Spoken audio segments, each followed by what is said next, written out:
Can you explain what exactly the Ruby Ball is? Yes, so the Ruby Ball is a gala that is meant to help bring awareness to sickle cell, bring funding to sickle cell, and just help be a platform for those individuals living with sickle cell so that they feel inspired and motivated to do their best to live their lives, to grow and not see sickle cell as a form of weakness but a form of strength from a level of excellence. And so by putting together this, the Ruby Ball, we seek to partner with different organizations, with different sickle cell charities to help raise awareness and to raise funding. I feel that within a community, I feel like sometimes we may feel disjointed when you think about like other charities or other illness in other communities.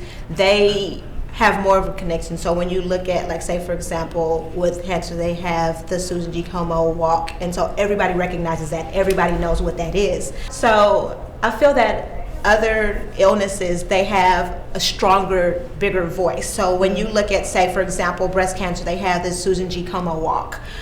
With sickle cell, I feel like we don't necessarily have that. And because of that, I feel like it's kind of disjointed when it comes to sickle cell advocacy and sickle cell fundraising. The Ruby Ball also celebrates people who are advocates. Like, we're going to have an opportunity to recognize Dr. Ife, who has done amazing things with sickle cell. So it's not just necessarily about bringing the communities together, it's also celebrating those people who really have a voice. So we're just trying to broaden the pool of advocacy so that people have a voice, so that sickle cell has a voice.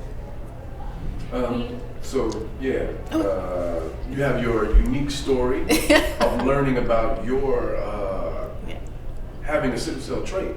Yeah. So can you just expound upon that? So I was about 3 years old when my sister was diagnosed with sickle cell, and I remember her being in deep pain. She was in the hospital for months. And because my sister was diagnosed with sickle cell, my mom and I were also tested for sickle cell. My dad refused to get tested.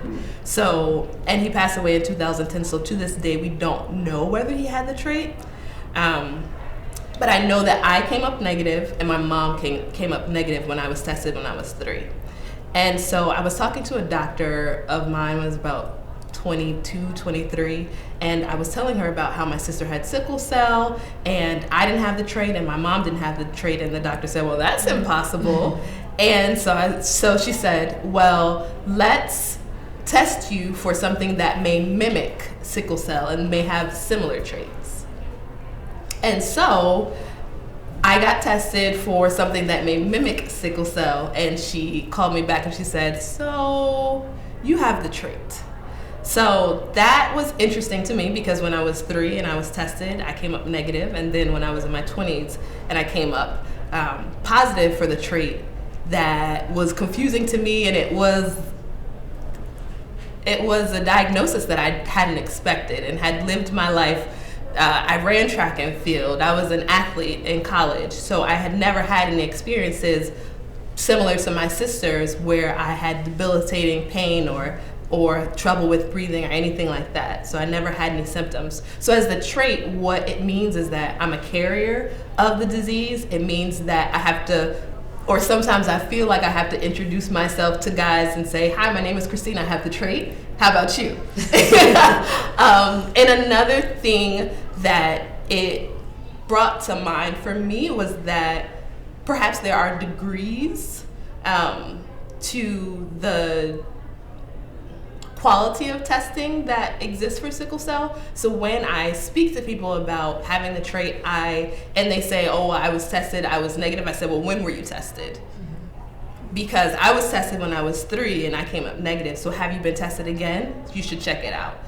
So that's part of the advocacy I do is try to get people to make sure that they don't have the trait, because as a carrier, you can go without any type of symptoms, but then you could get together and have a child with someone, and then they could end up with sickle cell. And growing up and seeing what my sister experienced with sickle cell, I never want to bring a child into this world knowingly that could have sickle cell disease.